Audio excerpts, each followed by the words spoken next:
what I've experienced, I'm not doing memes.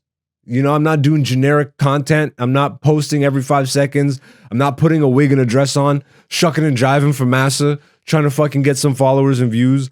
So because of that, and because of my big mouth, like I talk a lot of shit, but I'm leaning heavy into that. My views go down, or they're like fucking this. My story views used to be in the hundreds, like in the high hundreds. And now they're in the low hundreds to like 100, depending on what I'm posting on the day that I'm posting. It's a fucking circle jerk that I don't fucking care about. I didn't start comedy so that I could fucking be some sort of social media guru fucking loser, bro. That's how I view all this shit. It takes all my attention away from what I actually want to do. And that's create art. That's create comedy. That's create fucking timeless shit. And my comedy special is fucking coming, bro. So I hope y'all ready for that. We'll see if it ends up releasing this holiday season or not. It will release when it releases, but I just watched what is likely the final pass on the video edit. Still doing some touches on some other shit. But man, I'm actually so proud of this thing. 1 hour long, 1 hour plus. I did like an hour 20. I did 3 shows. I did a theater show. Packed to the tits, nigga. What's up? And I'm just so proud of it because it was 11 years in the making. I'm now almost 13 years into my comedy career, so it's aged a little bit, but nobody knows who the fuck I am. Nobody has seen me. That's the beauty of where I am in my career right now. I'm at a place where I finally acquired all the skill that I knew I could at the beginning of my comedy career. And because of that, I'm now treating it like I'm at the beginning of my comedy career, but I'm fucking good. So I'm just walking into rooms and just setting the stage on fire and walking the fuck out, nigga. And that, to me, like shout outs to Dominic Tetro. I don't even think this nigga's still in the comedy industry, but he used to manage Yuck Yucks, which is the not international, but is the national comedy chain in Canada. There was a club in Mississauga, Ontario. Dominic was the manager. And when I was starting comedy, Thursday nights was the mic night at Mississauga Yucks. We would pack the cars with comics, or I would just take the bus out by myself. And that was one of the rooms where I really started to progress in a noticeable way. And Yuck Yucks being a chain and a club, at that time I was really focused on, trying to go the corporate, not necessarily even corporate route, because Yucks is a club, but I was trying to do the whole, TV, show business, corporate, festival route. And I asked Dominic, I'm like, okay, so I'm starting to get better. How do I get signed by the club? I want to start working the club more. And this guy, like, honestly, the greatest piece of advice I was given as a comic. Everything else is cool, but like as an artist, man, advice is for me hard to give and take. Cause this shit there's no right or wrong answer other than what works and has worked for you. But just because something has worked for you doesn't mean it's gonna work for somebody else. And being almost 13 years into my comedy career, I've witnessed this firsthand. I've given advice that just fucking went nowhere for people, which is weird because who am I to give advice, nigga? I've done nothing, But, there's new comics that come in the game and they see you and you've been in it a little longer and they ask you. And, I love to have the real conversations about shit. But what he told me was just make yourself undeniable. And he told me this isn't my advice, like Dominic was saying about himself. This isn't my advice. This might even be generic advice that's been said many times, but I find it to be very true. Is like if you're trying to be signed or you're trying to do anything in show business or in life, make yourself undeniable. Undeniable. And the way he broke it down was make yourself so undeniable that when you're in a room where opportunities are being handed out,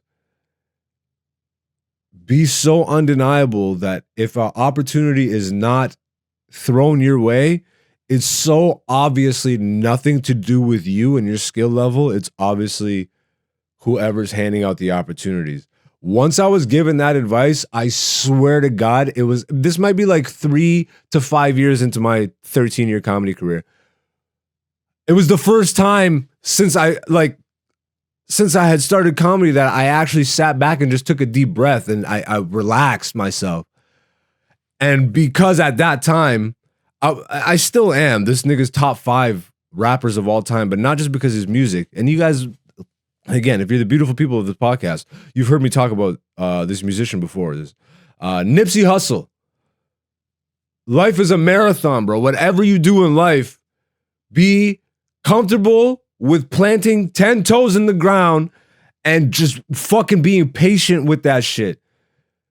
Because eventually, if you stick it out, if you are patient and you wait, something will happen inevitably. And if you couple that with self-honesty, which I think is really important because a lot of these people are out here lying to themselves and to each other.